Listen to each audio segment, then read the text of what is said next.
বিসমিল্লাহির রহমানির রহিম। প্রিয় এইচএসসি শিক্ষার্থীবৃন্দ, তো আমরা জানি যে এইচএসসির যারা মানবিক অথবা ব্যবসা শাখার স্টুডেন্ট রয়েছে, তোমাদের একটা আতঙ্কের নাম হচ্ছে ইকোনমিক্স। অনেকেই বলে যে ইকোনমিক্স অনেক ম্যাথ রয়েছে, কিন্তু আমি বলি ইকোনমিক্সের যে ম্যাথ তার চেয়ে কঠিন বিষয় হচ্ছে ইকোনমিক্সের সংজ্ঞাগুলো। কারণ ইকোনমিক্সের যতগুলো সংজ্ঞা মুখস্থ করতে হয়, আমার মনে হয় ইন্টারমিডিয়েটে আর্টসের এবং কমার্স স্টুডেন্টের অন্য কোনো সাবজেক্টে এতগুলো সংজ্ঞা মুখস্থ করা লাগে না।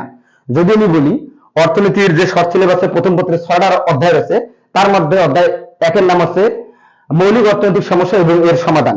এই অধ্যায়ে আমরা যেগুলো আলোচনা করবো, প্রথমে আমরা পাবো অর্থনীতি কাকে বলে, অর্থনীতির জনককে, এল রবিনসের অর্থনীতির সংজ্ঞাটা দাও, উৎপাদন সম্ভাবনা রেখা কাকে বলে, সুযোগ ব্যয় কাকে বলে, নির্বাচন কি, অভাব কি, অসীম অভাব কি, দুষ্প্রাপ্যতা কি, সম উৎপাদন রেখা কি, পল সিমেলসনের মতো মৌলিক অর্থনৈতিক সমস্যা 3টা, কি উৎপাদন করব, কিভাবে উৎপাদন করব, কার জন্য উৎপাদন করব। এরপর আমরা এখানে পাবো অর্থ ব্যবস্থা। পৃথিবীতে অর্থ ব্যবস্থা রয়েছে 4টি: ধনতান্ত্রিক অর্থ ব্যবস্থা, সমাজতান্ত্রিক অর্থ ব্যবস্থা, মিশ্র অর্থ ব্যবস্থা এবং ইসলামী অর্থ ব্যবস্থা।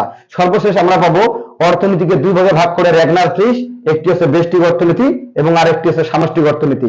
ইনশাআল্লাহ তোমরা যদি ভালো করে পড়তে পারো তাহলে সব সঙ্গে তোমরা একটু সিস্টেমেটিক্যালি পড়তে পারলেই কিন্তু মুখস্থ হয়ে যাবে।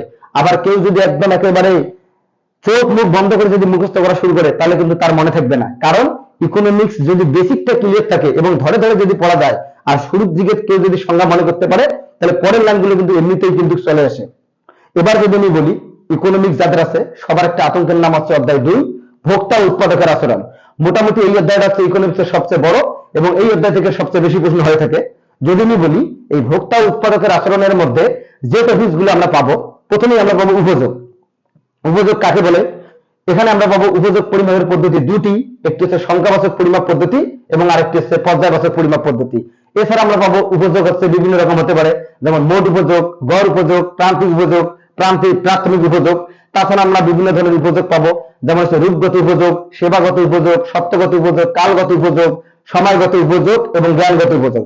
এরপর আমরা এখানে পাবো মোস্ট ইম্পর্টেন্ট একটি টপিক, কর্মরাসমান প্রান্তিক উপযোগ বিধি, যার ইংরেজি আছে law of diminishing marginal utility. তাছাড়া আমরা এখানে পাবো কর্মরাসমান প্রান্তিক উপযোগ বিধির সীমাবদ্ধতা এবং অনুমিত সত্য। এরপর আমরা পাবো মোস্ট ইম্পর্টেন্ট একটা টপিক চাহিদা।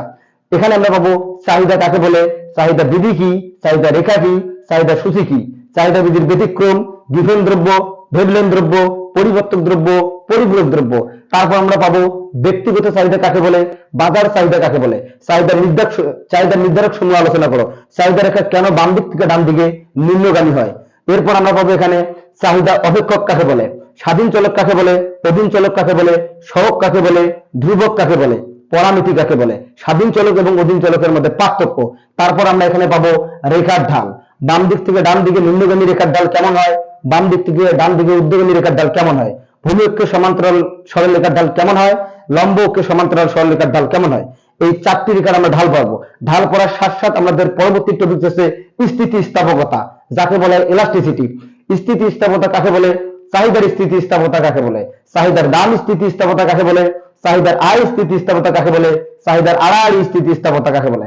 চাহিদার দাম স্থিতিস্থাপকতা 5 প্রকার: একক স্থিতিস্থাপক চাহিদা, এককের চেয়ে বেশি, এককের চেয়ে কম, শূন্য এবং অসীম। এছাড়া আমরা পাবো চাহিদার স্থিতিস্থাপকতা কাকে বলে এবং চাহিদার অস্থিতিস্থাপকতা কাকে বলে। চাহিদার পর আমাদের এই অধ্যায়ে একটা মোস্ট ইম্পর্টেন্ট টপিক হচ্ছে যোগান। আবার সেই যোগান কাকে বলে, যোগান সূচি কি, যোগান রেখা কি, কাল্পনিক যোগান সূচি থেকে যোগান রেখা অঙ্কন করতে হবে। এখানে যোগান বিধির ব্যতিক্রম রয়েছে, আবার এখানে রয়েছে যোগানের স্থিতিস্থাপকতা, আবার এখানে রয়েছে যোগান সমীকরণ 3 প্রকার, QS equal to minus C plus DP, QS equal to C plus DP এবং QS ইকুয়াল টু ডিপি। তাছাড়া আমরা এখানে পাবো যোগানের স্থিতিস্থাপকতা 5 প্রকার। এগুলো পড়ার পর আমরা এখানে আরেকটি ইম্পর্টেন্ট টপিক পাবো ভারসাম্য। ভারসাম্য কাকে বলে, ভারসাম্য দাম কি, ভারসাম্য পরিমাণ কি, কিভাবে চিত্রের মাধ্যমে ভারসাম্য দাম ও পরিমাণ দেখাবো, কিভাবে আমরা এই ভারসাম্য দাম ও পরিমাণ ম্যাথের মাধ্যমে দেখাবো। এছাড়া আমরা এখানে পাবো যোগান স্থির রেখে চাহিদার পরিবর্তন, চাহিদা স্থির রেখে যোগান পরিবর্তন এবং যুগপৎ পরিবর্তন। আমি এতক্ষণ যে কথা বললাম এগুলো হচ্ছে অধ্যায় 1 এবং অধ্যায় 2 এর কথা।